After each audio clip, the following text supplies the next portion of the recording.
Let's speak to its Chief Executive, Ian McIntosh, about how that will work. Ian, welcome to the programme. How will you keep your driving instructors and the learner drivers safe? That's a good question, Sally, but ultimately it's about disinfecting the car between each customer, between each person who sits in the driver's seat. And so we will clean all the touch points wherever that customer has been, and then repeat that exercise when a new customer comes in. But also every customer will be asked to self-certify via an SMS that we've organised for our instructors to send to their next customer, so that they can also self-check whether or not they've had symptoms or whether they've been ill in the last 14 days and so on, and just to give them a little heads up that they shouldn't be having a lesson if they're not feeling well. In terms of ventilation, that's very important that we get some airflow through the car. PPE, masks, gloves, they're all going to be optional for our customers and our instructors during the test itself. And just very quickly, what's the demand going to be like? Do you know? Yeah, demand is amazing.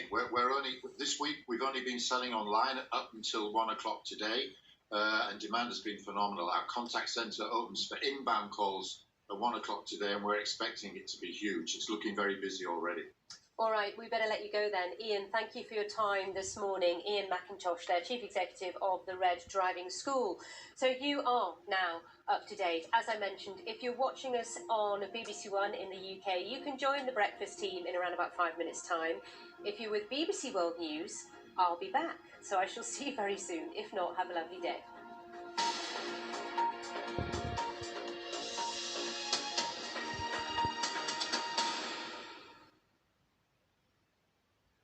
Hello, Monday looks set to be a rather breezy day, but not quite as windy as it was on Sunday, when we had scenes like this. Gusts of 50 miles per hour or more across some parts of the UK, the sorts of winds that we'd expect during autumn, but are pretty unusual during summer. The area of low pressure responsible still not too far away, sliding towards Scandinavia. High pressure trying to build in from the southwest, but it's not going to be quite as windy as it has been through Monday. Still pretty blustery out there, I have to say.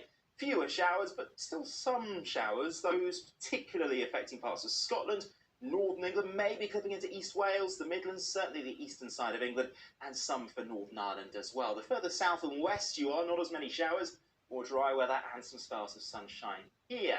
Still a noticeable northwesterly breeze. These are the wind gusts we're expecting. They are just a notch or two lower than the wind speeds we saw during Sunday, but it's still going to feel fairly cool out there, I suspect, with top temperatures between 14 and 21 degrees, and it will remain fairly cool and fresh as we head through Monday night. Many of the daytime showers will continue to fade. I hope we will see some showery rain drifting across the far north of Scotland, and cloud amounts increasing across Northern Ireland through the early hours of Tuesday morning. Temperature-wise, we start the day between 8 and 12 degrees, so high pressure just about in charge as we begin Tuesday. You can see this little bump in the isobars here. However, there's a frontal system that will be working in very quickly to Northern Ireland. I showed you the increasing amounts of cloud. Well, rain will set in here quite quickly through the morning and will then spread its way eastwards. There's a bit of uncertainty about just how far north or how far south this wet weather will get.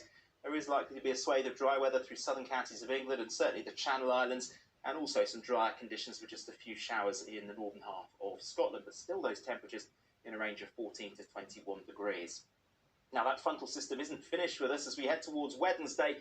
Another pulse of energy, another wave on this weather front, so that's likely to hold it in place with more rain across southern counties. And to the north of that frontal system, well, the air will never get particularly warm.